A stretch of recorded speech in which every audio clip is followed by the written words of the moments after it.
social shit, you know what I'm saying? Like, just some social shit for everyone, you know what I'm saying? Like, I made this be myself, so hit me.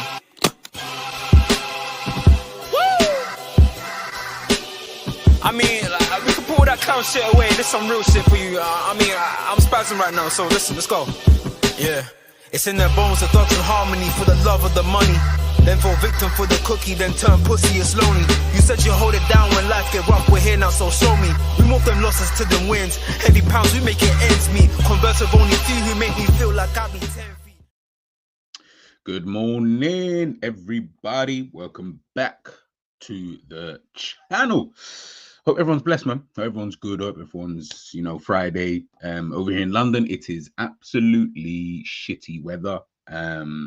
Pissing down with rain. You wouldn't know that Christmas is not too far away with this kind of weather. But then again, when do you ever know in this country? Guys, man, hope everyone's blessed, man. As I said before, please make sure you are smashing the like, you're sharing, you're subscribing to the channel.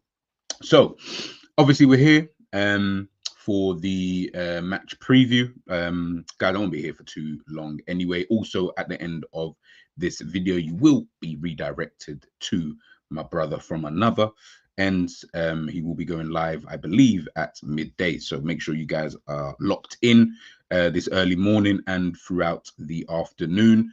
I don't care about the other channels, so bung them. You know what I mean? Me and Enza here. You know what I mean? We're giving you that content, you know what I mean, for the early part of your day. And obviously, of course, I hope everyone's blessed at work or with the kids or whatever, man. I'm feeling in a good mood, man. I just done a little bit of Christmas shopping. So, yeah, I'm feeling good. I'm feeling good, man.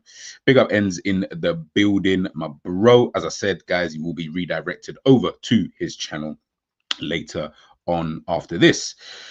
So, obviously, I watched the press conference on a slot. These press conferences, I've said it once, I'll say it again, they are absolutely boring. They are so boring.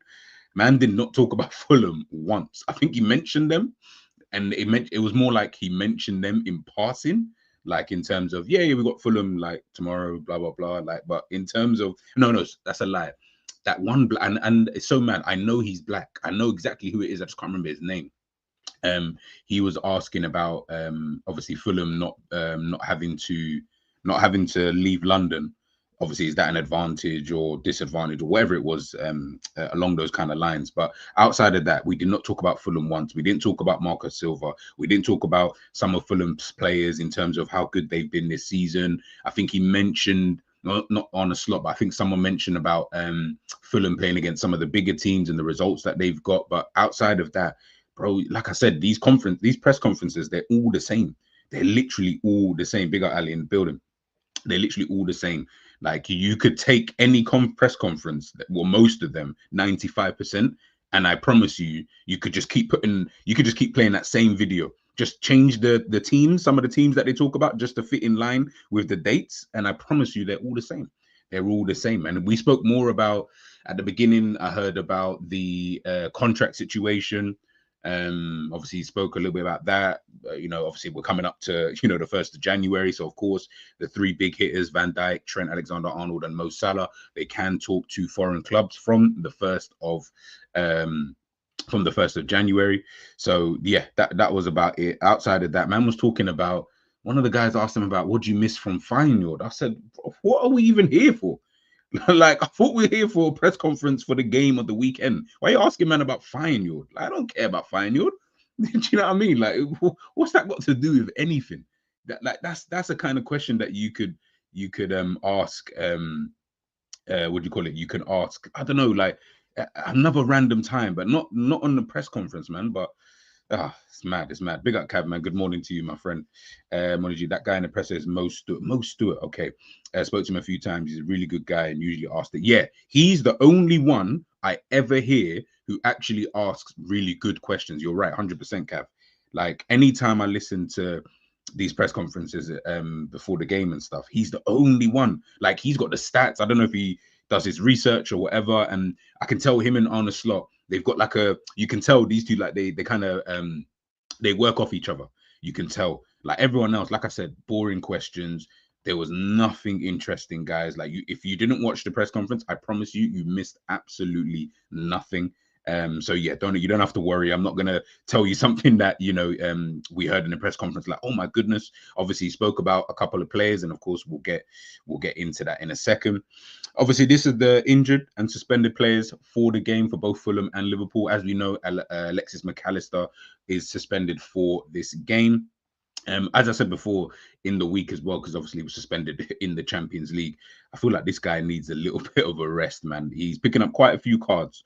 That is, I don't want to say it's not a worry, so to speak, but I think we can all, well, I think most of us can agree that when it comes to Alexis McAllister, the work that he is doing, I think is fine. Like I'm not, he's not rubbish or anything like that. It's just he does his best work further up the field. And I think in that kind of 10 position where I believe that we're kind of missing almost that kind of link player, that the Erdegaard, the Florian Wirtz of this kind of world. Like I almost feel like McAllister might not be necessarily as good as them, but he's the best one that we've got. And I feel like we could be using him in those kind of areas. Obviously, he's not going to be available for this game. So it won't really matter. But moving forward, I think it's something for Slot to think about. Conor Bradley, we know. Chiesa. I think he mentioned about Chiesa. The fitness, we'll talk about him in a second. Obviously, Kanate, we know, and Tsimikas, we know as well. For Fulham, they got Tom Kearney, he's suspended. Bassi, he's suspended. That guy is a bozo waiting to happen. I can't even lie. Like, I kind of wanted him to play because he, when I talk about the, bozo gene, he's got the trait, like, proper though. Like, his one flares up when it gets cold outside. He's that type of, as soon as it's cold, yeah, Bassi's gonna have a bad day. I've seen it way too many times. Both for is it Ajax? Yeah, Ajax, and then now for Fulham. Harrison Reed, Anderson, very, very good centre half, obviously moved back from Crystal Palace to Fulham. And then Reece Nelson. I haven't really been watching Fulham too tough, so I don't know if anyone knows how good or bad he's done. He's a very interesting player. Obviously from Arsenal. Not really progressed in any way, shape, or form. So I thought when he came to Fulham, I thought, you know what, with Smith Rowe being there as well, Fulham is kind of becoming that kind of place where come here to resurrect your career almost. Come here and you can kind of, play some football, play some good football under a good manager.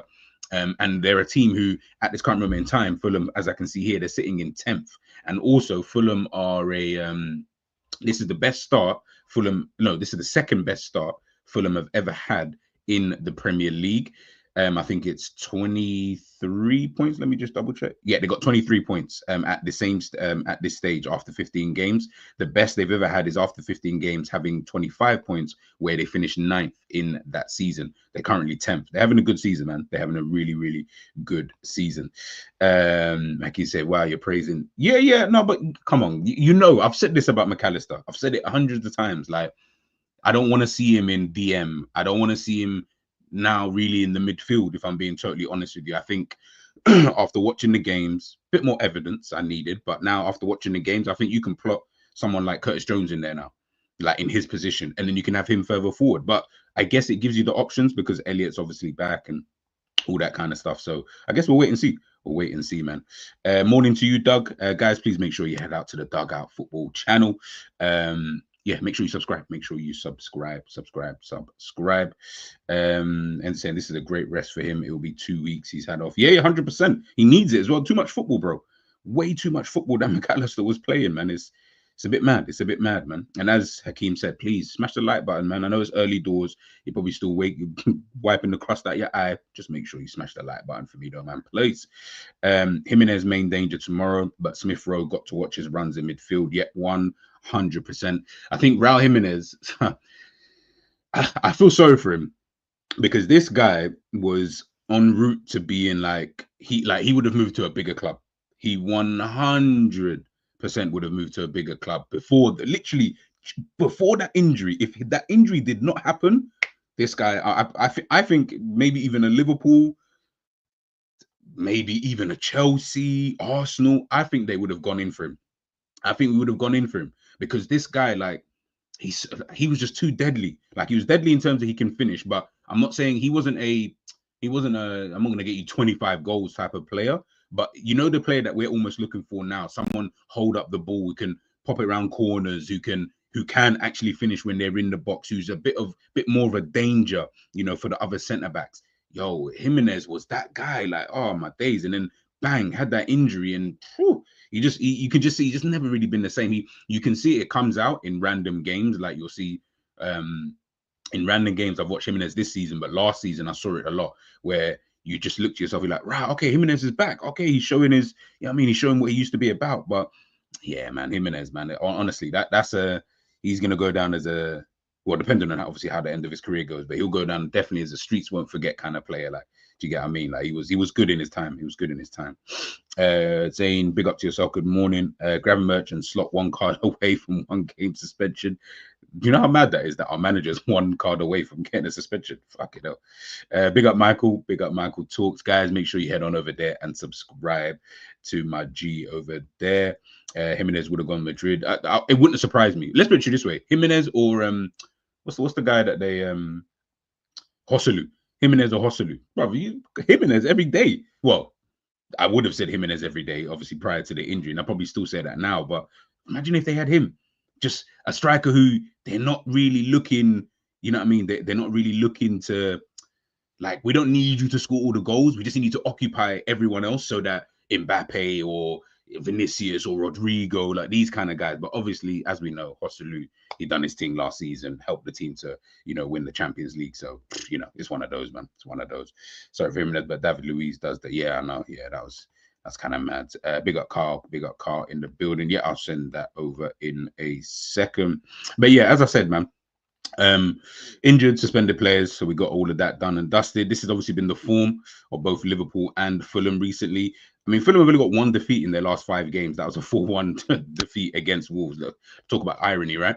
But other than that, 2 victories in there, 2 draws as well. So they've been okay. They've been okay in this period of time. They got if you look at it, they got the draws against Arsenal, draw against Tottenham Hotspur, and that was away. They got victories obviously against Brighton and a victory against Fulham. So they've been doing all right. Obviously, that victory, that defeat against Wolverhampton Wanderers, obviously is a little bit of a gut punch, but they've been doing okay, man. They've been doing okay for a team like Fulham. These are kind of outside of that Wolves result. These are a good set of results to have, especially beating Brighton 3-1. That's a very, very good result. Obviously, Liverpool 4 wins and a draw, so fantastic in terms of form. Obviously, that draw against Newcastle being the only kind of blip, if you want to call it that. But yeah, other than that, Girona obviously beat them 1-0. It was interesting actually listening to Slot talking about that.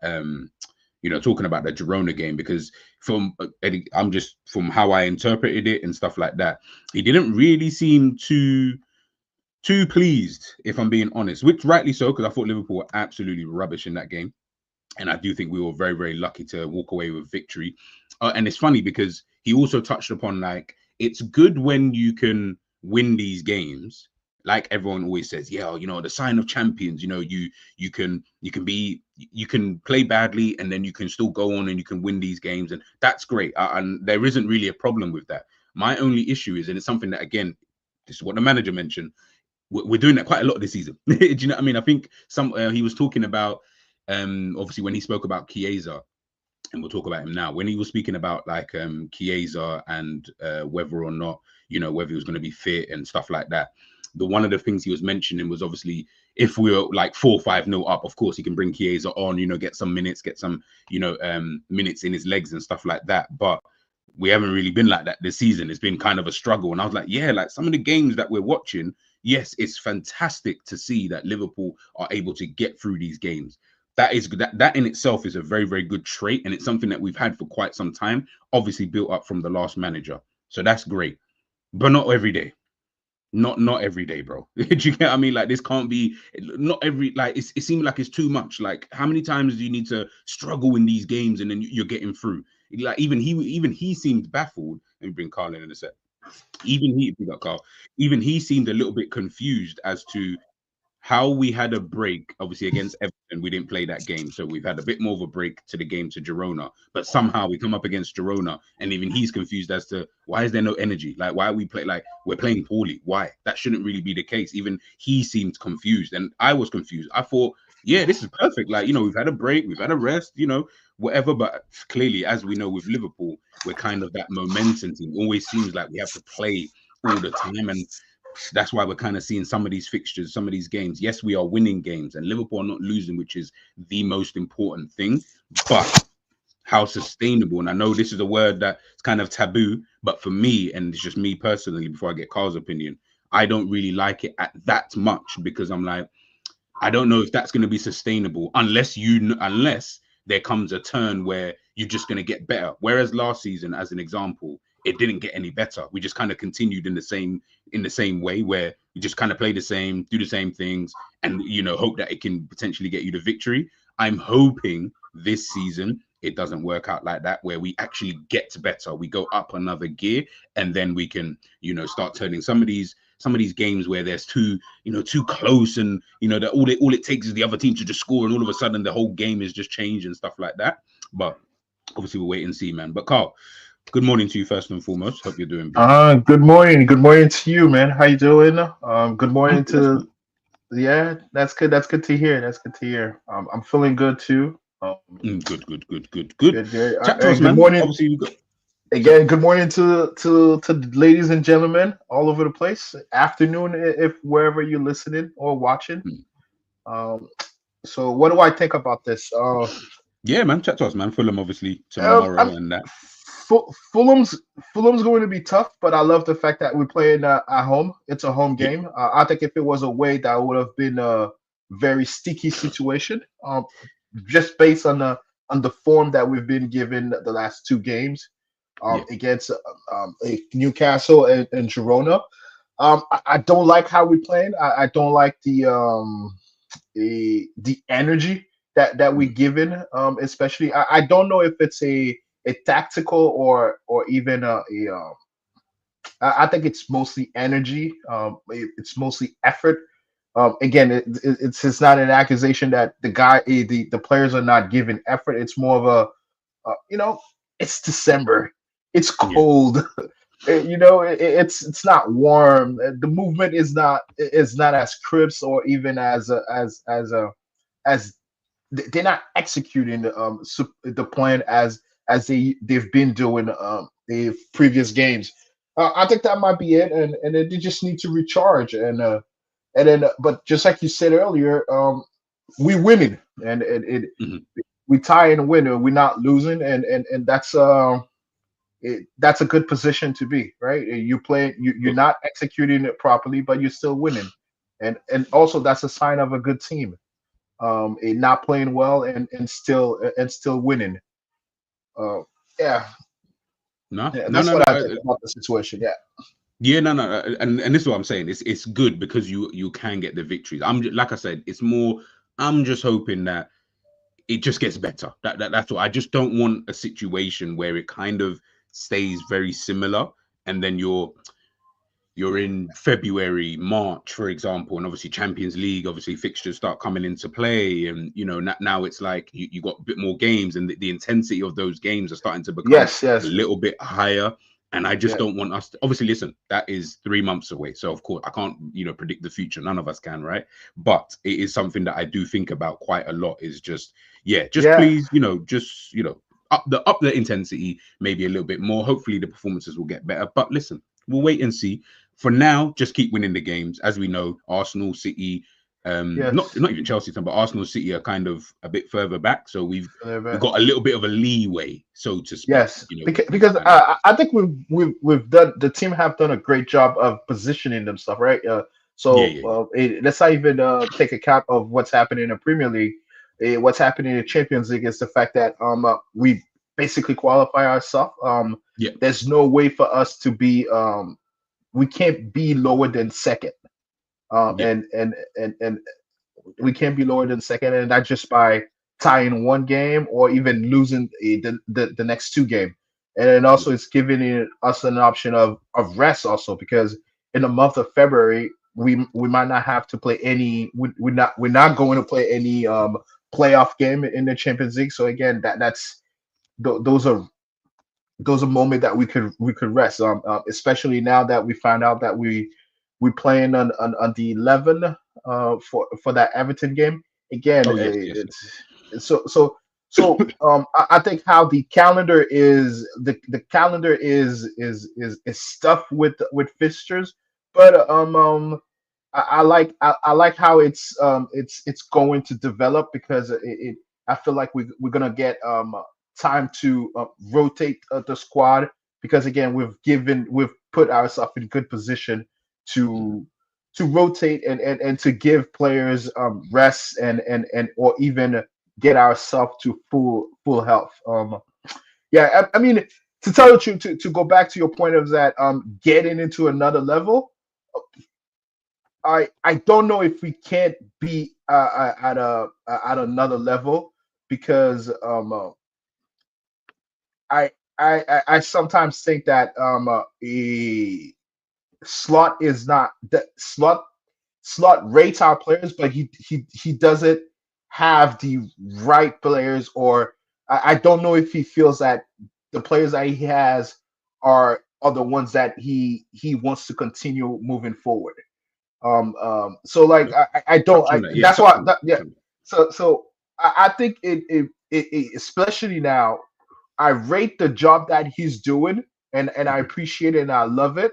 But I don't know if we're gonna. I think we should wait until second season to kind of see a that level that you're asking. I think right now what I think right now what he has brought to this team is composure, Mhm. and and then the idea of you guys are good enough to control the game.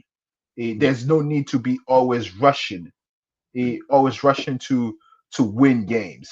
Like like with Klopp especially, it's always feel like there's a rush.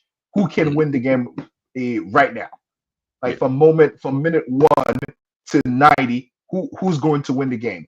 And Yeah. and and and he did it brilliantly, and that's why he's one of my favorite manager. And I love that style of play, even though G is not much of a fan because he loves to control.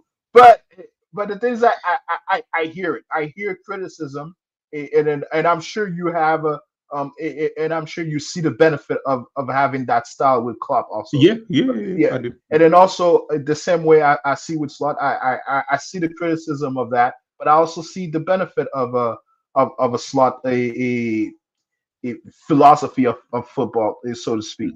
So I think that's what we I think to me I will judge him in the second season because more time, more time to create habits and more time to lose habit also, right? Because again, you're still part of a some of the teaching of Klopp and some new teaching. There's a Mhm. mixture of it, and then more distance. We'll see what's gonna happen. No, no, no. I hear it. I hear it. Guys, as always, please make sure if you are watching this live or on the replay, just smash the like for us. All right. So there's two things I wanted to talk about, and really, I just Sure. because everyone's heard my opinions and Yeah. you've heard me talk about this for quite some time. I actually just want Carl's opinion on this, right? Sure. So one of the things, as we know, we've all seen the Darwin Núñez stuff over the last few days, and I don't want to touch on this too long because we've been talking about this for quite some time. Obviously, he spoke about Darwin Núñez, and one of the reporters, I believe, asked him a question just in regards to Núñez in terms of whether he's someone who feeds off the energy from the fans, right? And you could Hmm. hear the chants Núñez, as we know. So he Yeah, yeah, feeds off yeah. that kind of energy. Yeah, And he then made he also reference to spoke about Salah. He made yeah, reference to Salah. he They made love sense. Salah now because he's scoring a lot of goals and But he all was of like, that. Salah doesn't seem like a player who needs to feed off and Salah's never really been. I don't think Salah feeds off the energy of fans. He's kind of, I just do my own thing, right? But obviously, you could tell Yeah. Núñez kind of needs to do that, and that's fine. I actually kind of like that little bit because it gives you an extra impetus, right? But Yeah. obviously, we know he's not really been scoring goals. Not really would I say, in my personal opinion. I don't think he's really played that well this season in the games, maybe a few games randomly that you can say that. What do you think when you're looking at someone like Darwin Núñez, and obviously, as we also know, Diogo Jota is apparently he's going to be in the squad. I don't know if he's going to start, but he'll be in the squad for this Mm. game. When you Yeah, look at the as he should, situation, as he should. Yeah. yeah, when you look at the situation, how do you kind of see this kind of panning out for both parties, both Núñez and Diogo Jota? Oh, okay. I think to get rid of Jota's aspect of the question is that I think he needs to if he can stay healthy, I think Mhm. it's time for us to sell him. I think he's a player we could um how old is he if you don't mind me? 28, 29? Diogo Jota, I'll double check whilst you're going on there. Diogo Jota is 28, 28. 27. Yeah, 28. 28. 28. I think He just had if his there's birthday the other day. Fucking hell. yeah, so if there's a club that's interested and then at the right price, I will sell him. But the thing is that if I can't get the right price, I'll probably keep him and make him a backup striker. Mhm. Okay, but the elephant in the room, as you know, I've been a proponent of, or even Jerry, I've been a proponent of Darren Nunez. Mhm. I do think that a there is for lack of a better term, there has been a lot of huge amount of negativity towards his play and his lack of Mhm. goal scoring or missing of chances and or missing opportunity to score. You could see some of this has continued for the last 3 years, and again under the new manager, he has missed goals, i.e., in Newcastle and and Girona. He missed a lot of opportunities. I think the Girona game, if Allison wasn't in top shape, Mhm. maybe we could have lose that game. We could Yep. have lost that game, and also we could have lost that game because again, Darwin did not score or keep the game at a tight situation because of the opportunity that he missed. But in his future at Liverpool, I no longer see a future for him at Liverpool. If Klopp was here, I'll say there's still a future for him because again, the amount of chances that that would have been able to be created for him, the amount of space that he would have in the team. So again on the slot, I no longer see that future for him. And then that has always been my position. In my position is that there is a player there. I think there is over exaggeration of his lack of technique. I think he has good technique. I'm not saying he's an unbelievable player. I think some part of his game that needs to work is back to the goal aspect. I don't think he's horrible. I just think that he has, as much as he's really great physical, he has a problem of going vertical from a standstill point. But from a running from a running to jump, he gets to great height, but jumping still I think he lacks the height or mm, the height to get there into chess or and to pass the ball with being impeded by other defenders. I think so. Those are some of his deficiency. And because of that, I think that eh, his time at Liverpool is very limited if there's not a huge improvement in the second in the second part of the season. So I'm saying is that if he can't get up to the same amount of goal that he scored last year, Mhm. I think that we should either cut our losses and find another place for him. And I think that the moment we do that, and then we give him an opportunity to move away, I think that would be the best way for the club to do right by him. Let him go enjoy football somewhere else. In Spain, in Portugal, somewhere else. Because I don't think this will be healthy for him because again, I do believe there is a player there. There is a player there, and maybe the Premier League sometimes is just not the right league for a player. Mhm. It's not True. because they bad people. They're bad. No, not bad people. They're bad player, but it's just not the right league. And the only issue I have with fans now is the denigrating of him as a person as a player. I do not subscribe to calling players shit, because what do you do with shit? You flush it, you throw it away, and when you calling men shit, and then you can't do nothing about it, and then that's all you do, that's all you say. I think that's a level of negativity that you're throwing at a player that you supposedly, the next time he score, because he will score. He will Yeah, score no, of another course. goal. Yeah, he He would will definitely score score. another goal. The next time he score another goal, the the first man who's you're gonna see jumping and calling and yelling Nunez, Nunez, is you.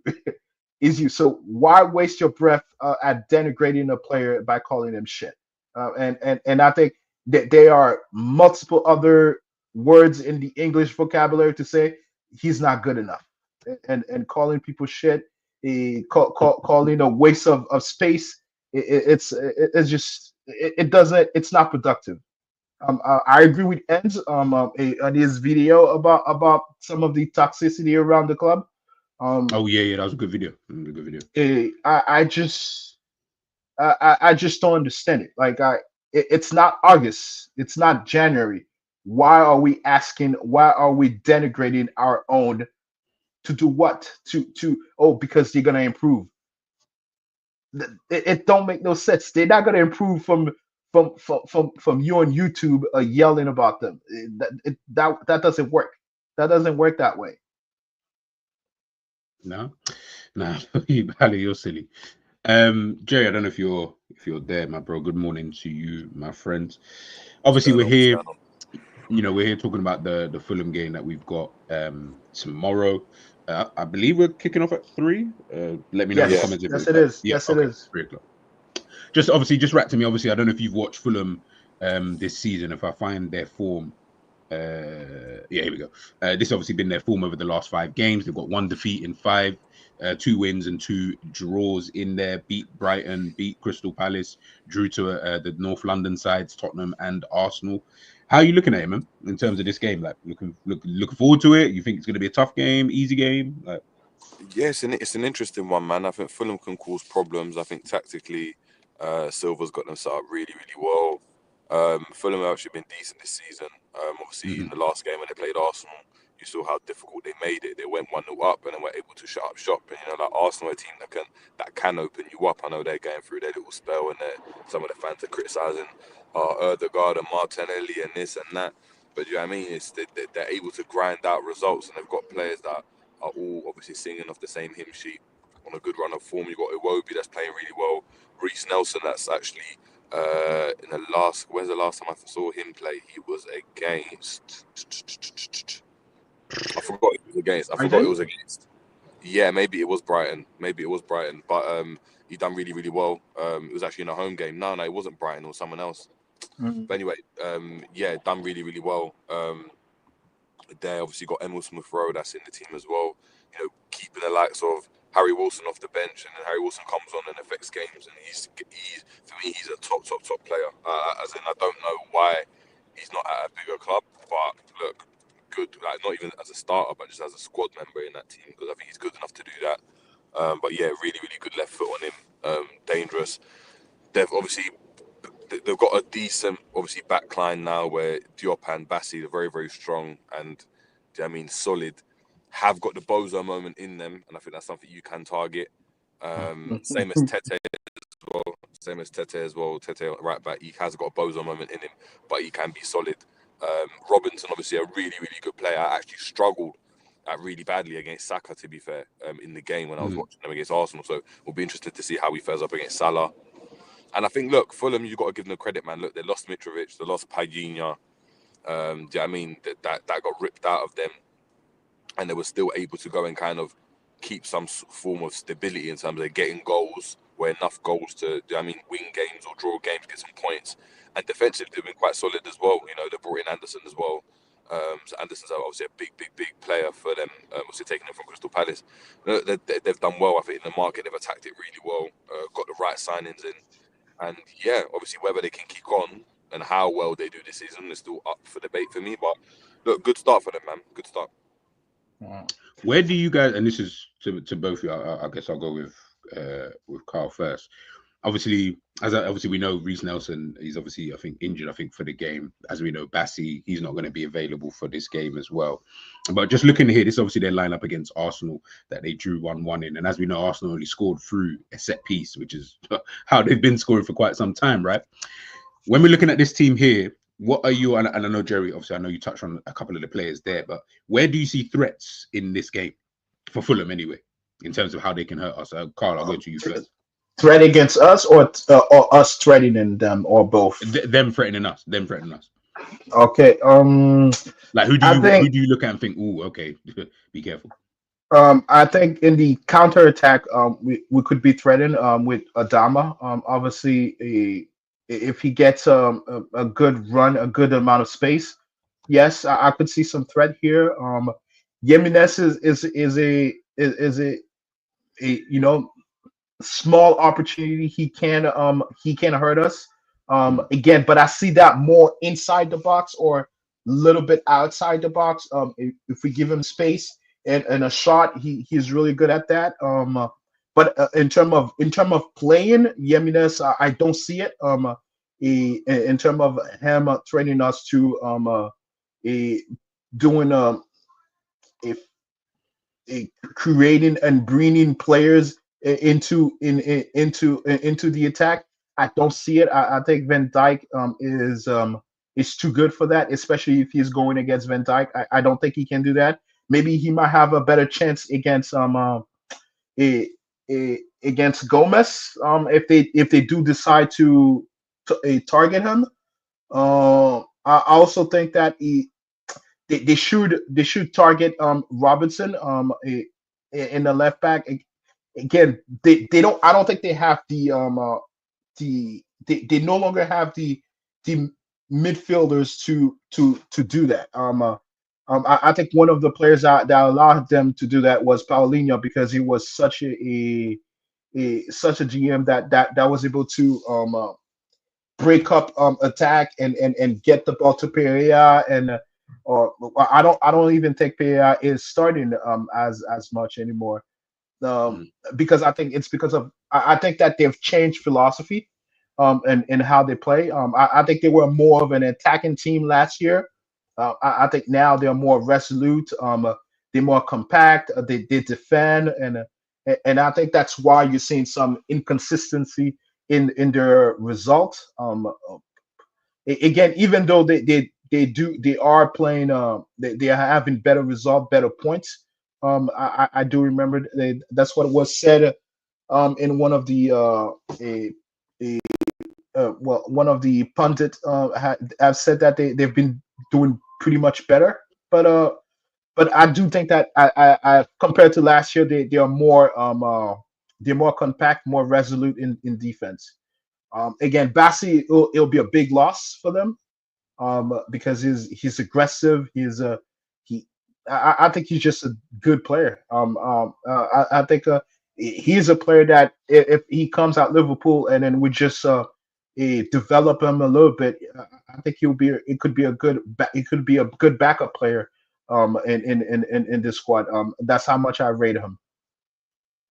The only thing, I don't even think Bassi falls in, like, not on the same level, by the way. Bassi just reminds me of like Upamecano. No, he doesn't even remind me of good. He reminds me of Upamecano, just not to his high level is not of the high level that I've seen Upamecano. Like, so similar type level.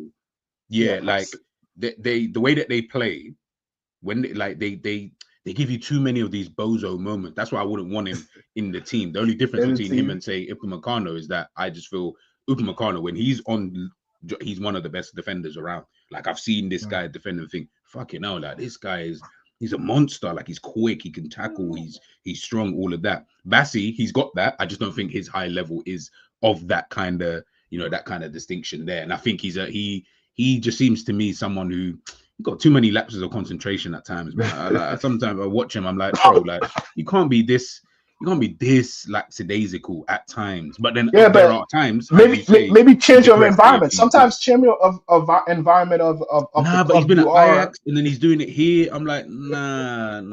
I don't need any more bozo. We've got Konate. I'm alright. Come on, Konate is not a bozo. Come on. No. When I say bozo, it's just everyone knows. I'm not calling them necessarily a bozo. I know, I'm know what saying you they mean. got I the know what you gene. mean. Yeah, They I know got the what you gene, and mean. I know Kanate's what got the you mean. gene. Whether you like it, they got the gene. Whether you like it or not, it is what it is. But all right, cool. We're gonna move on to obviously our lineup, and this is where obviously there's 3 of us here in it. So we'll just go with majority vote in terms of which positions and stuff like that. Give me 1 second. By the way, I'm just putting it out there. Bassey's crap, man. Yeah, that's What what did you I say? mean. Like, yeah, Bassey's he's not crap, really. Look. I just can't. I tried to stay quiet. No, Jerry. My man's poor on the ball. My man's always Jerry. strong, Morning, Jerry. aggressive. I just mean sometimes you just need depth, right? So sometimes you're looking for players for depth. You might be the 4th, 5th guy. If you can bring them in. 5th guy. Nah, come on, man. That doesn't work. I'd rather just have an academy Yeah. player as a 5th guy. I could be a 5th guy at Liverpool. I'd never get any games. Yo, come on. Sometimes look.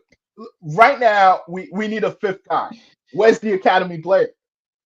Right? Diallo. I saw that Diallo guy that everyone's talking about. Diallo. Yeah. Well, I guess it's just me then. I guess it's just me then. You know what it is? I couldn't. Yeah. I couldn't like because we're not obviously as you should, and I don't like rotating your defenders like when you play 2 at the back. It doesn't make sense. Yeah. But because we're not like a Manchester City, for example, who rotate the 4 at the back. So 1 week it might be a Kanji playing left back. Next week it's Gvardiol. The week after that it might be Ake. If we had that type of like team, then yes, you could maybe not Bassey, but you could go and get someone of that kind of ilk and say yes, you can be the 5th guy, but we're gonna always rotate. No, we're not gonna realistically. Again, I'll say it again. We playing Cups game. Playing Cup game. I think he's a.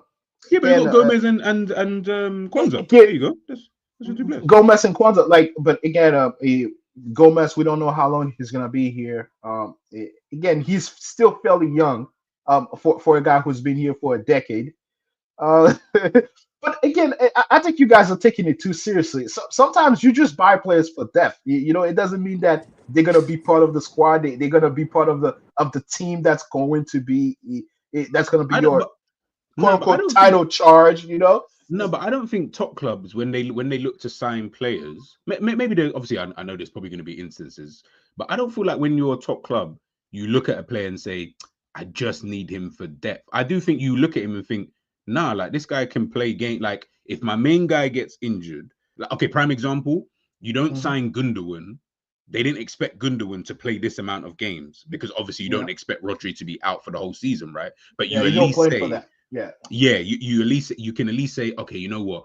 Some games, maybe for 2 games in a row, we can put Rodri on the bench. Gundogan can play. He can come off the bench, and then he can get his game time there, and et cetera, et cetera. Obviously, in this situation, he's been injured for the whole season, so he has to play. But I don't feel like they signed him and said, yeah, I just need you just for the depth side of things. Like, no, I want you to play games. It's just you're not going to play as many games maybe as the starter if the starter's fit and available, kind of thing. Hence why we haven't signed a right winger because Mo is more or less going to play 98% of the games.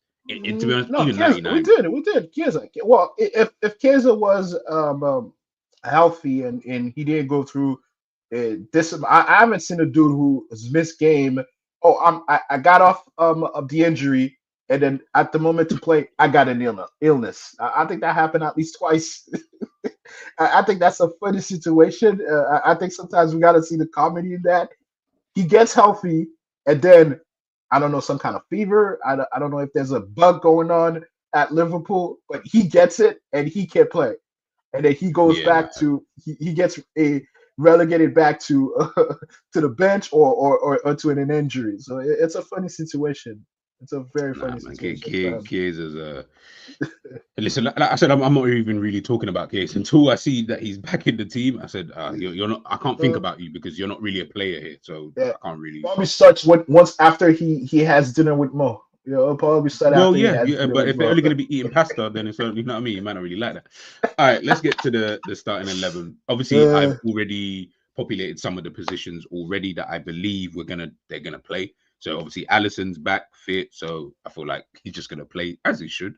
Van Dijk, we know. Trent, I feel like he's going to play anyway. Gravenberch, he's the only one to play in that position.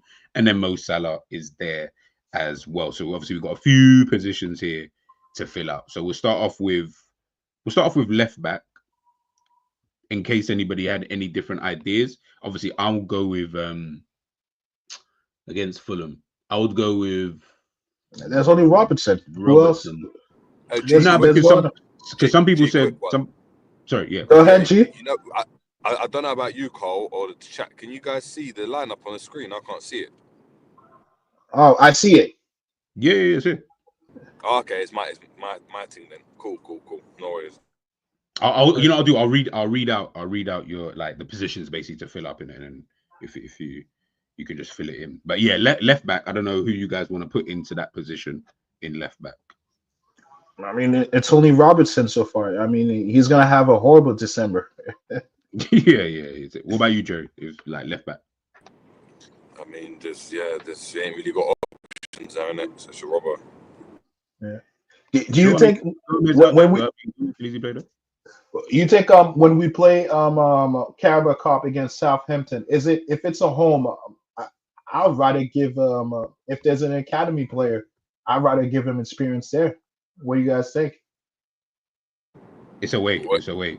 It's away. We struggled against Southampton with our first 11, so I don't know if we want to just be putting out. Well, if it was at home, I would have said, yo, you know what? Let's just do that, right? If it was at home, but you say it's away, so I guess Robertson's gonna have a horrible 2 months, man. Horrible. He's playing everything. He's gonna have to play. All right. So I'm assuming then your centre back partner for Virgil is going to be Gomez. I'm going to assume. To tell the truth, I'm tempted at saying Kwanzaa, but I do think he's gonna choose Gomez. But I'm tempted at putting Kwanzaa, because I think they are so they're gonna be so compact. Maybe we might need. I think Kwanzaa is a better player, ball carrying. Than Gomez, and even a better passer than Gomez. That's the only reason if I was Slot, I'll be tempted to play Kwanzaa, but I do think he's going to choose Gomez. Well, at least as you say, we've got the Carabao Cup game, so I think that's probably where he'll look at. Okay, Kwanzaa, you can play. In this game because it's a cup game, so he can throw. In that sense, he can start throwing a bit more. If we are winning, I think he might take Alexander off and then slide Gomez, or even do the same thing he did before, put Kwanzaa at right back at a moment in the game. Yeah, if we're winning 1-0 or 2-0, I think he might do that. I think he'll give rest to Trent. But again, if I was him, I'll probably move Gomez to the left back because again, give Robertson some rest. But, man. We'll see. I think we'll see how the game goes. He does. Yeah. All right, midfield. I'll start off with you, Jerry. Obviously, we've got Gravenberch in there. Either side you pick, it doesn't really matter. Who's your first midfielder to play? Coach Jones. That's who I picked as well, to be fair. Carl, who would you put, like, if you had to pick Curtis Jones? Cool with that? Yeah, I mean, I think Curtis Jones will be in a pivot when they're defending, right next to Gravenberch. That's a logical decision to make. So no one's thinking Elliot can come in. Obviously, he came. No. I was thinking Elliot for Soboslai if we don't have, maybe I think that's a game to give him time. I don't know how fit he is. I think he's fit because he played 15 minutes against in the Champions League. Maybe sometimes it's very hard to tinker, especially in a league game because of you already have so much chemistry in it. And you understand where everybody is, like, I'm tempted to give in my thinking, what I want to do is that I want to give 60 minutes to him to see how he is doing, and if he can play, if he does the instruction properly. If you know, I would give that to Elliot, but again, that's me talking from an emotional standpoint. And Hey, that like that's not Slot, that's you gotta not be that's like Slot now. Yeah, man, take that emotion, leave that's that at the door. We don't do emotion you anymore. know. We're I think cutthroat and we Klopp just would have. blunt. I think Klopp would have given him that time. A I think Klopp would have given him that 60 minutes this tomorrow. Yeah, I know. And then he would have Yeah. broken down again, and then we'd all be cussing because yeah, I can see I've seen this script way too many times. So I'm assuming then obviously we'll go with I would have gone with Dom next to him just because Yeah. I agree with what you're saying, but I would save that for the Southampton game. Just because I feel like that is a game that you can say to him, okay, you can start this game. We need to McAllister, I think, will also come back in that game as well, just because he's missed the last two games. So you've got two midfielders already there, and then you can pick between Curtis Jones, Zabozalai, Endo, Morton. You got a bit more options in that Yeah, midfield. yeah. I mean, because I think personally, against Southampton, I would have done a midfield of a. No, don't spoil it. No. We'll get to that Okay, Southampton game when we get to that we'll get to preview. that. We get to that. We We'll get get to to that. that. Yeah. We'll get to that. All right, forward line, Salah, whatever. So who are the other two positions? Striker and left wing. I'll ask you both for different ones, and then we'll see if it matches up. Jerry, who's going on the left wing? Diaz. Carl, who's going up front? You mean as a striker or the left wing? No, striker. Who would you put as Striker. who would you put as a striker? I just want to see if it matches up. Forget what Jerry picked. If just you were to pick this now, Yeah. I am very tempted in choosing Diaz, but I think I'll go with Nunes. Maybe just because of the physicality of Fulham. I want to put someone who's going to be physical with them. Maybe that if we're in a bad situation, if we're losing around 60 minutes, we could switch that. Whether it's making Diaz the false nine or the striker. Jerry, who would you have up front? Gakpo. I don't think we play that way anymore, Jerry. I think that's a Klopp answer. That's a Klopp answer right there. I don't want Nunes there. There's no one else. Carl, who would you put left? Whoever. Anyone Carl, who would you put left wing? Don't you? I wouldn't mind seeing Gakpo starting this game. I think that we're gonna need to be a little bit more direct. I've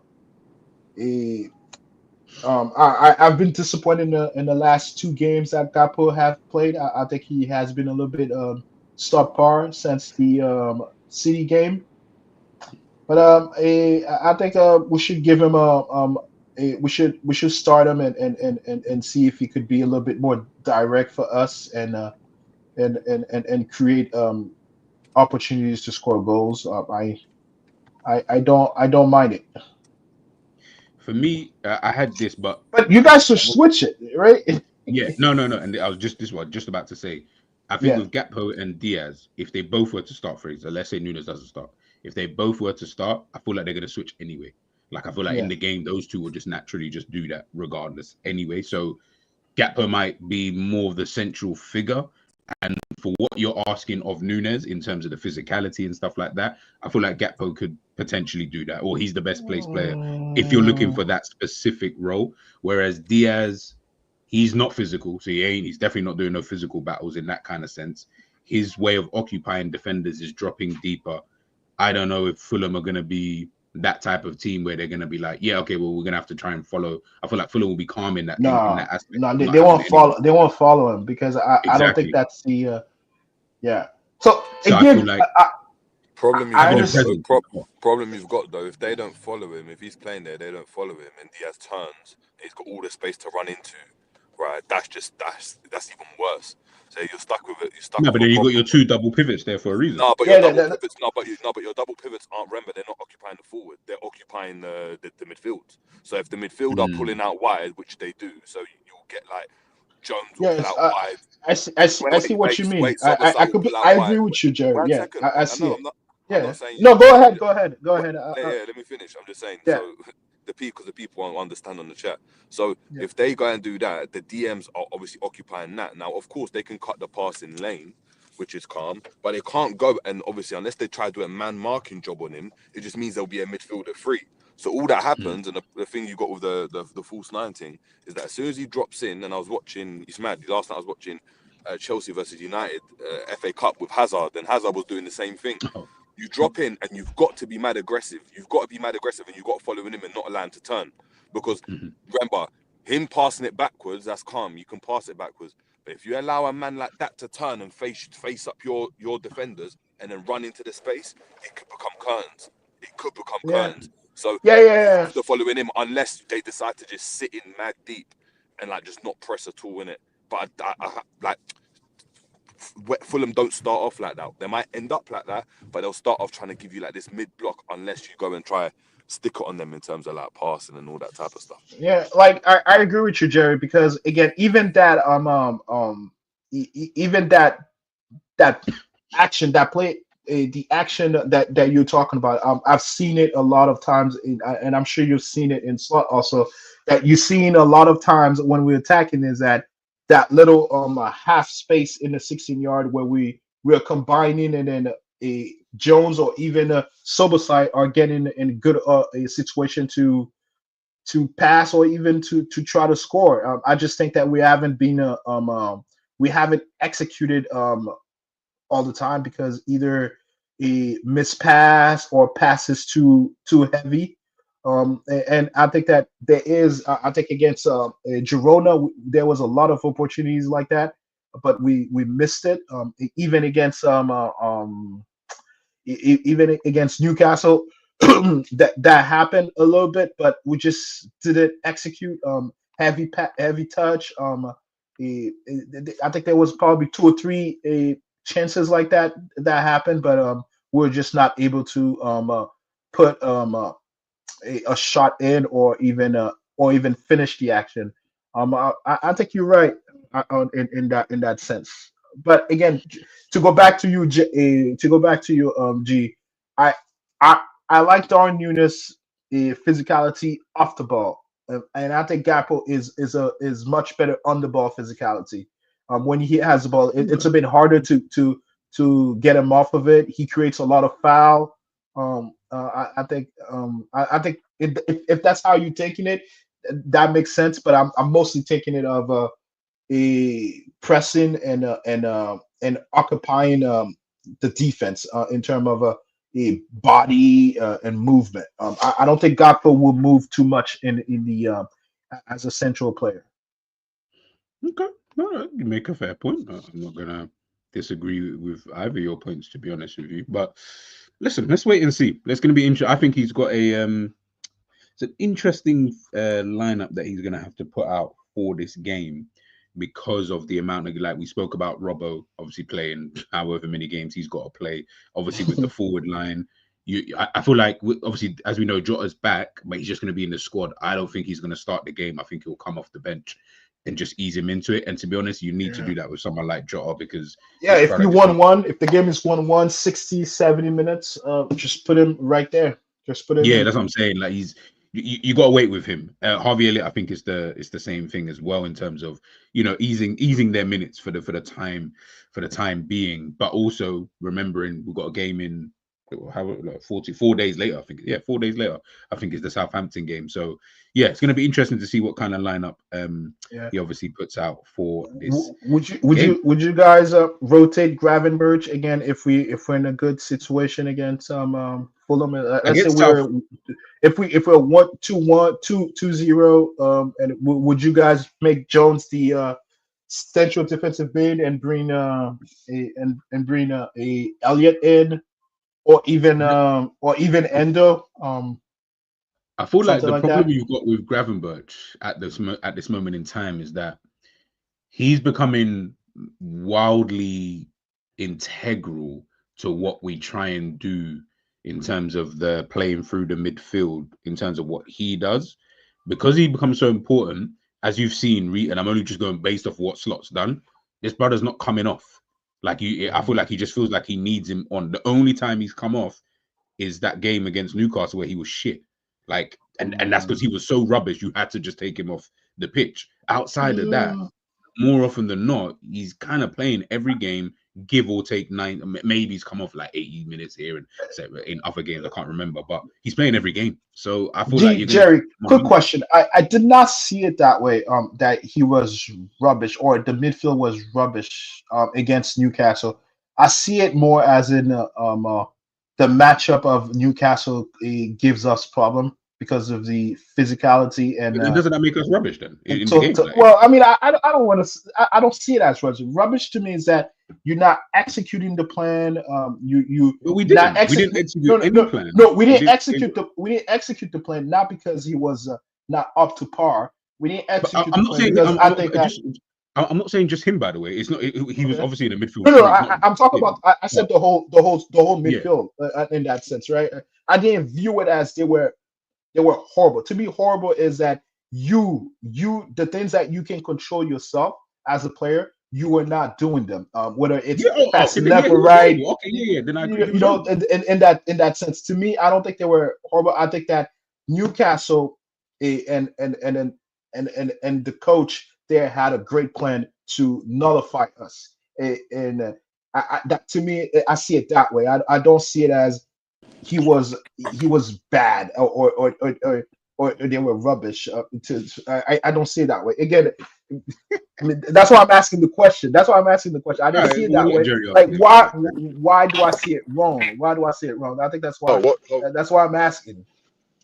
He's asking about the. So what are you asking? Sorry, because I had to step out. What's the question? Right. What are you saying? So in the Newcastle game, the midfield was playing badly. To me, I view it as in it's more of Newcastle tactic that caused us to play badly instead of a Gravenberch, a McAllister and Jones playing bad. Right? I view it more as they were the cause of that situation, and we needed to find new ways or new tactic to play better. Do you get what I'm saying? I don't agree with the sentiment of they were bad, they were shit that day. No, I disagree. Reason that's why I want an explanation. Yeah. So what I'm saying is, right, if I'm being honest, and I'm not even just being biased or whatever, Jones struggled to get into the game because he's making runs in behind. And if you looked at where he's picking up the ball, he's trying to get the ball higher up the pitch, right? You had McAllister and Grav that were coming deeper in that game, right? But they couldn't build up for Ish. Like Gravenberch was getting the ball, and instead of laying it off or setting it into Kwanzaa properly, like a couple times, McAllister, in terms of playing it in front of Kwanzaa for him to run onto, is playing it behind him. So now Kwanzaa's getting the ball when he's being pressed, or Gravenberch is taking an extra touch when he shouldn't, and that's resulting in him losing the ball. And when you're trying to build up from the back and you're playing at the back, right? You couldn't, like, it's not like we had no passes on. The passes were just poor. So that's not a tactic issue. That's like your technical ability just went on point today. Like you had a bad game in terms of being on the ball. Gravenberch was poor in that game. He was really, really poor. That's apart from, if we're being honest, apart from the 2 shots and then hit the bar. Okay. I think I lost that tiny beta second you dropped. He's gone. Yeah, he's just gone now. Yeah, he's coming. I know he's working and he's in and out of the van and that. But yeah, like even just before he comes back, like for me, like I just and remember, players are going to have these bad games, and I expect him to have these games. But for me, the midfield again, I agree with what you're actually saying. That's the maddest thing. I agree with what you're saying in terms of the matchup that Eddie Howe and his midfield had, in terms of the plan that they had to execute against our midfield. I think that's why I say that 2 things can be right in this situation. But in turn, because of that, the result of that then meant Liverpool's midfield was not good. So I can't remember who the hell. I'll double check now who actually. I remember Gravenberch. I remember Curtis Jones playing in that game. But I just remember thinking this like today is poor. It was poor. The misplaced passing, there it was no was them who started. Yeah, intensity. yeah, Let me see that. So the midfield in that game was we yeah. started. You're Yeah, right. Gravenberch, McAllister, and Jones. Yeah, all of them. Yeah. Excuse me. To me, again, this is the toxicity that ends to talk about. But Um, why uh, is okay? Why okay? no, no, Why no, no, is let me make that point. so? I don't think it's where you think I'm going. I think that they should have started Soboslai instead of Jones or instead of Jones because Soboslai is, again, for the lack of a better word, he's a runner. He's physical. He has that ability to fight with them. Again, sometimes, man, in life is who is bigger, who is Okay, stronger, okay. and I Just think before you, that in that sense he would have done a better job. Again, even when he got into the game, you could see there was a little bit of difference in how Liverpool was playing. okay, Could you not? Could just you not before you argue, continue. Cole? Yeah. Sorry. Yeah, Could go you not ahead. argue on that point? Could you not argue though that Soboslai's effectiveness came into the game when obviously Newcastle couldn't keep up the pressure that they started in the first half? But Liverpool, if Liverpool keep the ball well, even when they go and even if you go and press, that great example, just very simple. You could go and try press Barca, but if Barca are on form and they kept the ball well, or when Arsenal were pressing Barca in the clip that you sent, G, it don't matter. Yeah. It don't matter because you play out the press. So if Liverpool want to keep the ball, there's going to be times we're going to have to play out a press if the team goes and presses you. And the worst thing about it is that we've done it. We've done it in games. We've done it against Leverkusen. We've done it against other teams. But in that game, we just weren't good enough. I think that's fine. It's okay to say that. It's okay to say that No, because I agree with that sentiment of that. Yes, we're not good. And I don't think I'm saying they were not good. I'm saying is that the reason why they were not good is not necessarily because they were, for lack of a better word, they were shit. I feel like it was because the Newcastle had a great plan, and I think that they were executing a great plan. But then Um, doesn't that then mean subsequently because of that great plan, that's why like okay, if we execute a great plan against or okay, no, if Fulham execute a fantastic plan against Liverpool and they come away 3-0 victory and Mo Salah has a stinker because I don't know, Robertson he just on job and they yeah. double up on him or whatever. Subsequently, Mo Salah then has a shit game because of that plan that you're talking about. So it's this. So we're saying the same thing. Like you're saying that Liverpool Yeah. didn't play that well because of Newcastle. That's what we're saying is that yeah, they didn't play well. Like that, none of that midfield walked Uh, away. yeah, Do you I get what see I'm what saying? you Like, mean. I don't. I see like we're splitting hair a little bit, but I think if in that analogy, to me is that I am more forgiving in the sense of that not of our players, but I'm more inclined to give credit to the team that executed the plan No, instead but of I'm just giving saying no. we were. Newcastle played. They did No, well. you are. But the thing is that maybe I'm wrong. I feel like you were criticizing the fact that we're shit. To me, instead of saying is that look, we didn't get the plan we didn't plan properly, we didn't execute properly, we didn't practice that. Whatever the reason was, but I think But that no, I but it was I want to no, but give Carl, Fulham but Carl, but Carl, more when it comes more to credit. football, Yeah. right? This is what I'm trying to say. It's not like Liverpool were doing a plan, like they're trying to put the ball into the box, and like the plan's the wrong plan because they've got 7 foot centre backs and they're heading the No, ball I out. mean, The plan was when they go and press, where they're going to press. Gravenberch is going to pretend to go higher, or McAllister's going to stay a bit higher than Gravenberch. He's going to drop short to go and get the ball. The ball zipped into him. His first pass has got to be out to the fullback, so the fullback can go into Salah straight away, and you play out the press like that. If the touch is poor or the pass is poor, that's not like a great plan. Yeah, their plan worked, but it's due to the fact that we weren't good on the ball. If McAllister's passing was better, if Gravenberch's touch and pass was better in the first half, the game looks completely different. Because it's like going and saying, yeah, you know what, prime Barca, man, it's just, do you know what I mean? We just didn't get the tactics right. It's like no, like if you beat them, it's because they had a poor game. Because when their tactic works, you can't bypass it because the touch is good, the pass is good. So if you're set up to go and play like that, it's not like Gravenberch had a fantastic game, but we lost the game. It's not like his touch was great, but we lost the game. These are basic things that were poor on the day, and that's nothing to do with tactics. Okay, look, to summarize that, Jerry, if I understood properly, you're saying that the execution a part of the game we lack. We're not up to par. Is that basically what you're saying? I'm saying the play, it's not even execution, it's the basics of football. It doesn't even have to be, that's what I'm saying. It's not even about the tactics. It's the control, the basics of football in the game. So your ability to control the ball, your ability to pass the ball, your ability to make a pass, right? Whether you want to go long, short, whatever it is, was poor all over the pitch, especially in the midfield. Okay. Simple. I don't. Again, I don't think we're disagreeing much. I just think that not to beat a dead horse is that um I think I was being more gracious to the team, to the midfield in the sense of that, hey, I saw the I guess from the beginning of the game I saw this could be a challenge midfield to play against, because of these are players who are in Newcastle that are both very aggressive and technically sound. So I already felt that we will have a little bit of trouble with them. They are physical. They are big dudes in the midfield. So I thought maybe we were gonna struggle with that. And if I come with that premise, so I guess I was more forgiving in that sense. Listen, man, it is what it is. It is. Man, Yeah, but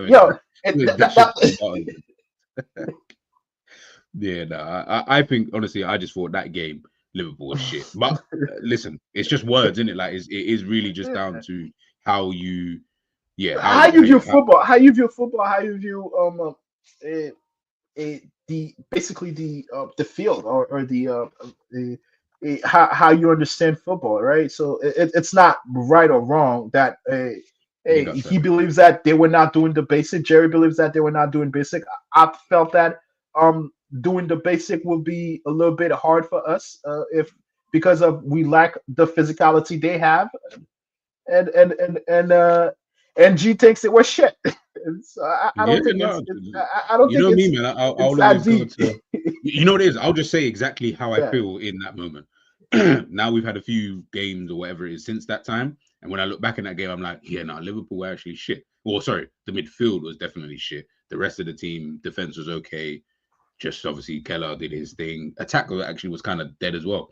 Like I didn't look at any part of that game and think, oh yeah, you know what? You could have picked out individuals if you want, like maybe one like Jones, maybe, and I can't even remember, maybe another person. But as a whole, yeah, like to me, they were shit. And in my opinion, we was bloody lucky to walk away with a draw, and I didn't feel like we deserved to walk away with that draw. But listen, it is what it is. To tell the truth, man, I think we should have won that game. I disagree. I think Kelleher's mistake was very costly. No, it's costly in context of what we saw at the end. So this is what I'm saying. It's a bit like the Southampton game. It's a bit like the Chelsea game that we had at home. I don't feel like we deserve to win those games, but if you win it, I think Southampton we deserve. I just think we were just on some bullshit on that game. Like we were just not with no respect. We had no respect for Southampton. We had no respect for Southampton. Sometimes again, that's the players' fault. That's the players' fault.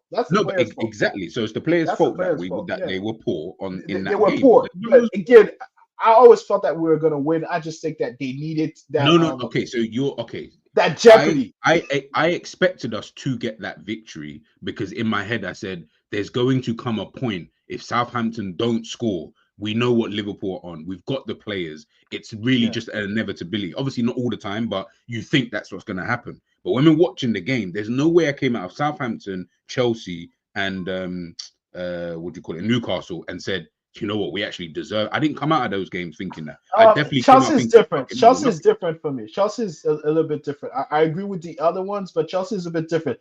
To me, is that that's what happened usually when two top side are playing, right?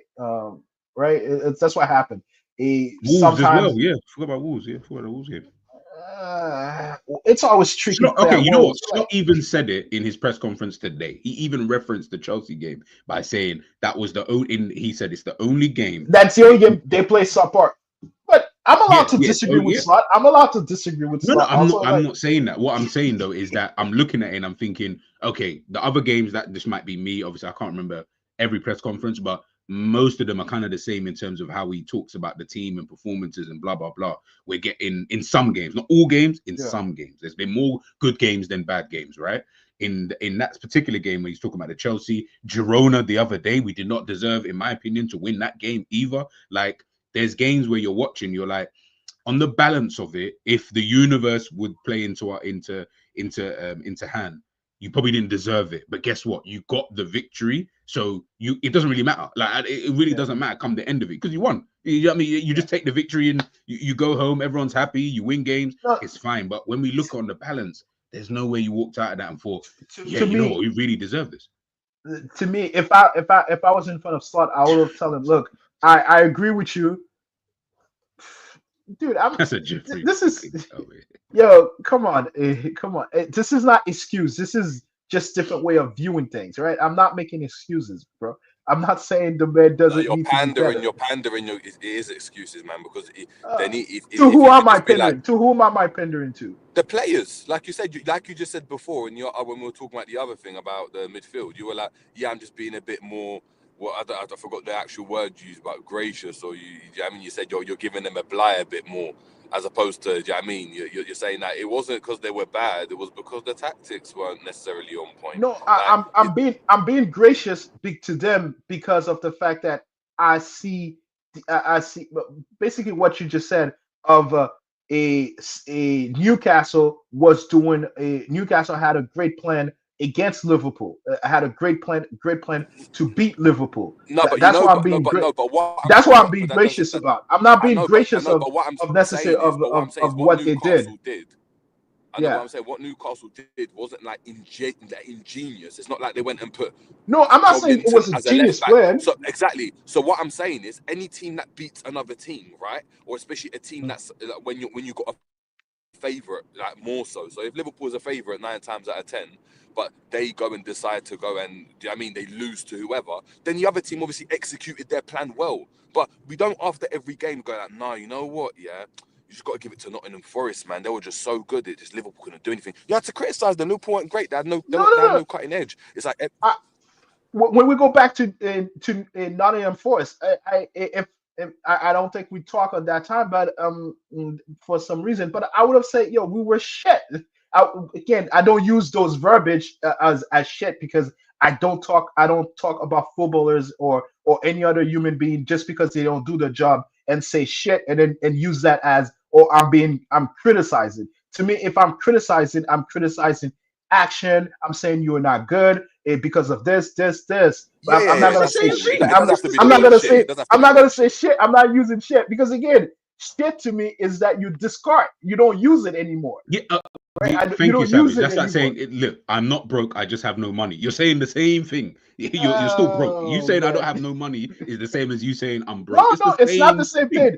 It's not the same thing. I have no money could be I don't have money in my pocket, but I have money in my bank account. Now we're doing semantics. No, end the show. Anyway, let's just go. Let's just go to our predictions for the game. We'll head out of here. As I said, guys, you will be redirected after this. Enz has got a stream at midday. We'll go with you, Carl, first. Predictions for the game. Score and scorers. Sorry, Enz, I stole your.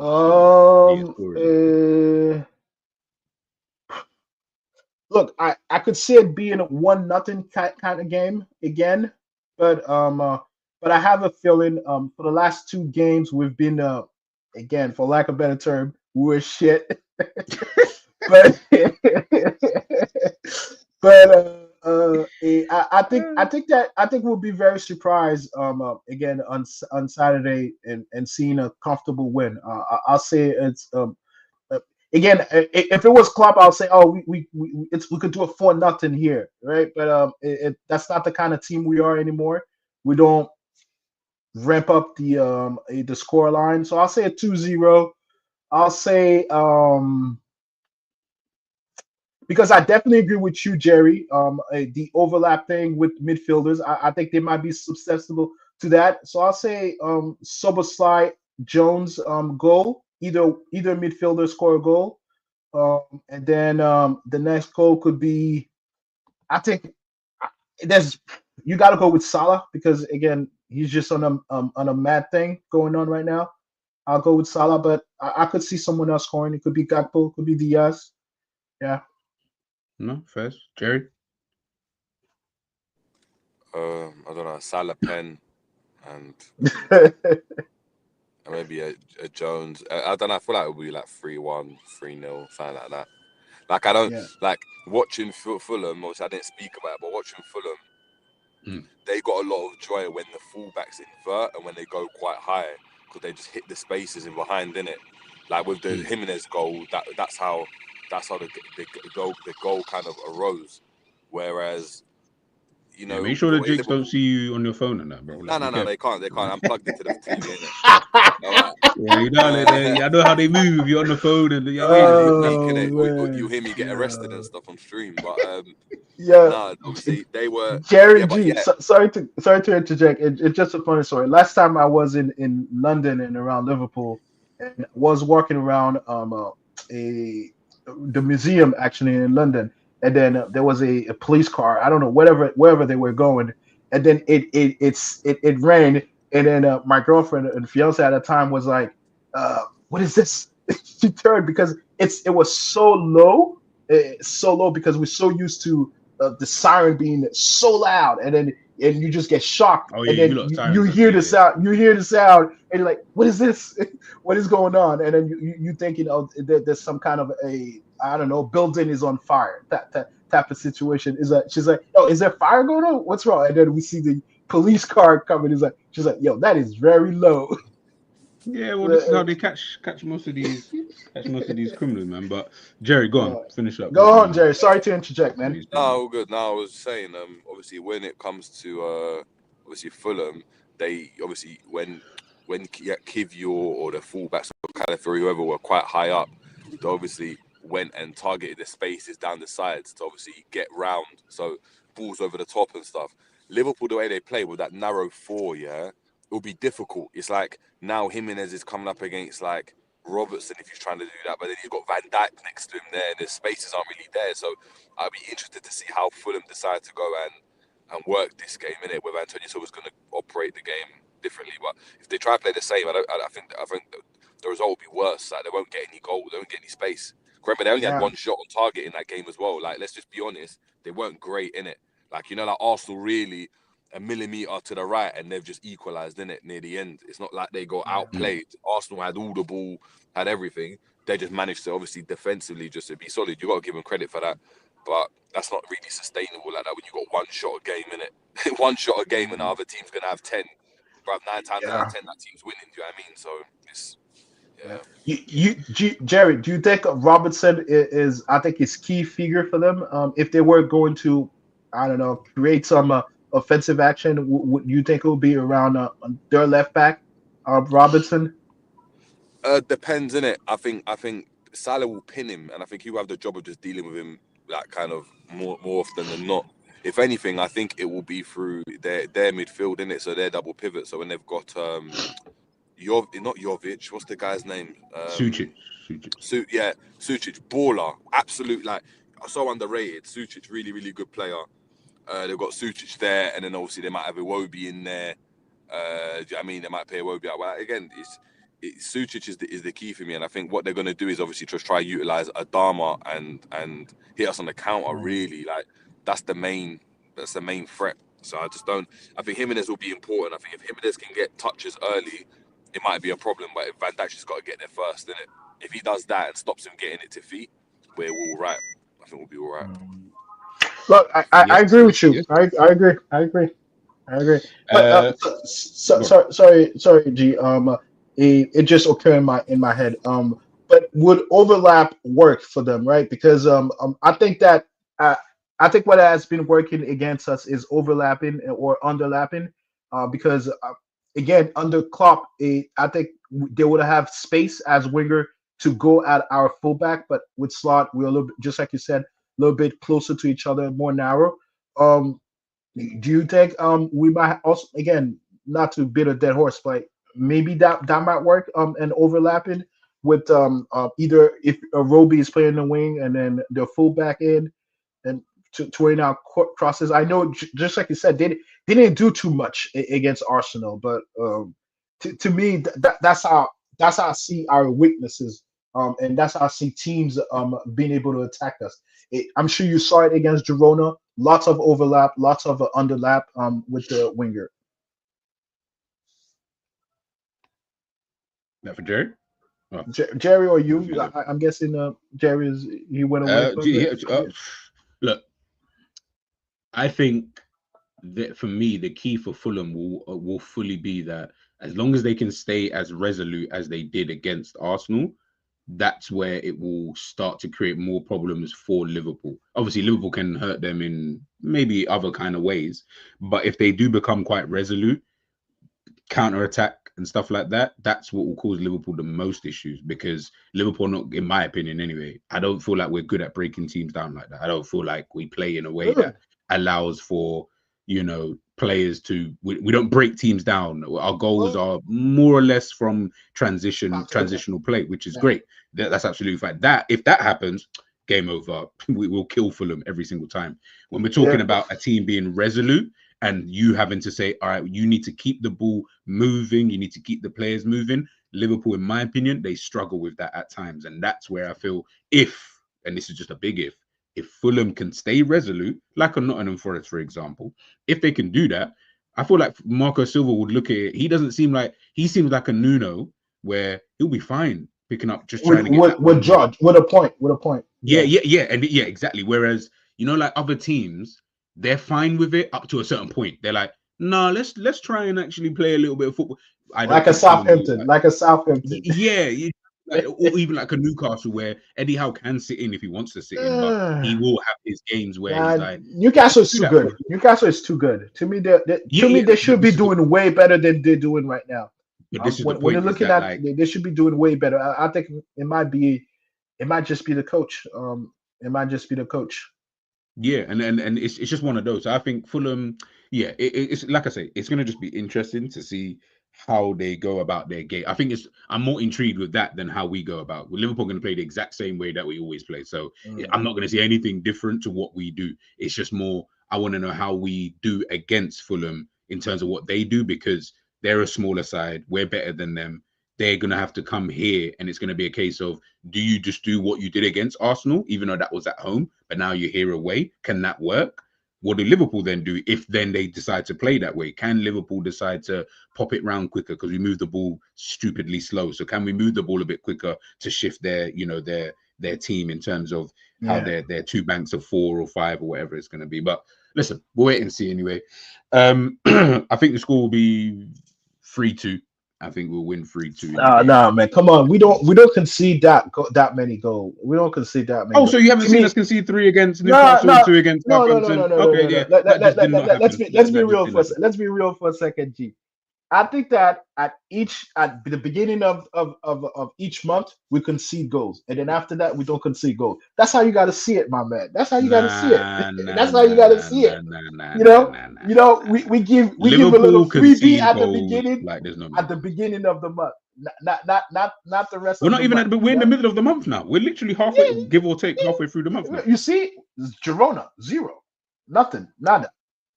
Listen, I think Fulham can easily score 2 goals. I'm not saying I want it to happen. Obviously, if we can win 5-0, that'd be great. But I just think Fulham have enough to be able to bag 2 goals. I just think it was one of those kind of games. I disagree about that because I mean, I'm not gonna use with the best defense in the league a narrative, but we are though. We are, but I think that it's more of a situation of Fulham. I don't think that. I think the Fulham of this year is just not that attacking minded. They're more resolute to be compact and take their chance when they have the opportunity. I don't think they want to play that expensive football. But it doesn't Again, need to be expensive. I don't think it doesn't need to be no, but I think expensive to I score think against in order Liverpool. for you to hurt us, you gotta play that expensive football. You gotta play you because you gotta stretch us because that's where we get hurt. We by overlapping, underlapping, and cutting through us. Just the same way that a Newcastle did to us, right? They play us.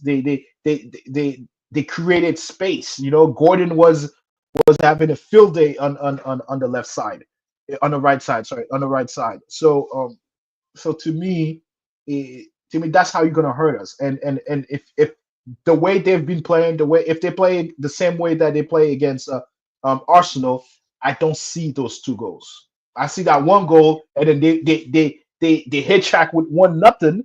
I don't see us beating them 3-2. Hey, listen, Yeah. we sat here the other day, me, Zabiri, Savage, I think Ends as well. And Zabiri said the same thing. He said the exact same thing about the Newcastle game. He said, I don't see these guys scoring more than 1 goal. We ended up drawing the game 3-3. I'm telling you, anything happened. No, Anything I would happened. have disagreed with Zubi on that one. I would have. I was like, where, where? And listen, anything. I'm not saying I want it to, and what you're saying could easily happen in terms of how they may not be able to affect us. And I'm not saying that can't happen, but I just have this sneaky feeling that it'll be a very, very, very tight game, and Fulham will upset the apple cart in moments in that game. And yeah, I just don't think it's going to be that comfortable. But listen, I hope to come back on the Sunday or Monday or whatever, and I'm sitting here saying, oh, that was flipping easy, isn't it? Like, you know what I mean? We're comfortable throughout the game. You know, Fulham didn't pose us any problems, and you know, we nullified like all of their threats and stuff like that. But listen, man, we'll take it from there. But guys, I'm gonna end it here. I need to go eat Chill, some guy. breakfast, I think man. you I'm just hungry. need to be chill, man. Sometimes 2-0. We've played 20-something game. The highest we've gone is 4. We're no longer that team, brother.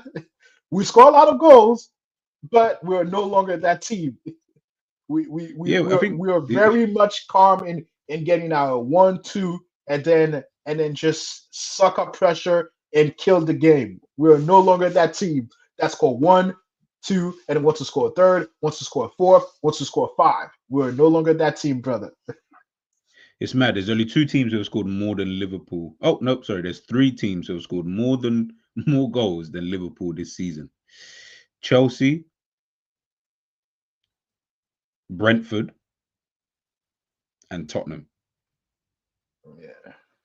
The fact that Brentford have scored more goals than Liverpool is actually quite funny. Well, how many goals have they scored? 34? I think we scored 33. No. We've scored in the Premier League. We scored 29. Okay. Brentford have scored 31. Chelsea have got 35 goals. To be fair, I can expect that they score quite a lot. And Tottenham have scored 31. Yeah, 31. Yeah, so we're scoring about 2 goals a game.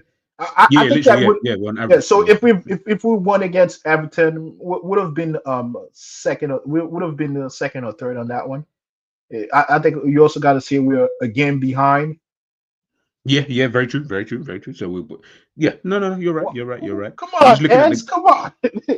I'm no jinx, brother. I'm no jinx. I'm just looking at the conceded. Obviously, we've only conceded 11 in the league. The next closest after that is Arsenal. They've conceded 4 more goals than us. This is what I say about perception, man. Perception is a very funny thing. No, I wouldn't say Arsenal was second. The thing is that they don't lose badly. They either 1-0 or it's a 1-1 draw. They don't. No, that's what I'm saying is that we look at our defense. We look at our defense and we like, oh my goodness, our defense is so rock solid. These times Arsenal really conceded 4 more goals than us, so it's not like I mean they're far and away. But listen, we'll get to that another time. I need to eat. I'm hungry, guys. As I said, this will be redirected to Enz's stream at midday, so make sure you guys are locked in 25 minutes. Big up Carl, big up Jerry, love for joining me this morning. All right, man. Have a great day, man. Yeah, I'll see you guys soon anyway. I'll be there in literally 25 minutes, man. Peace.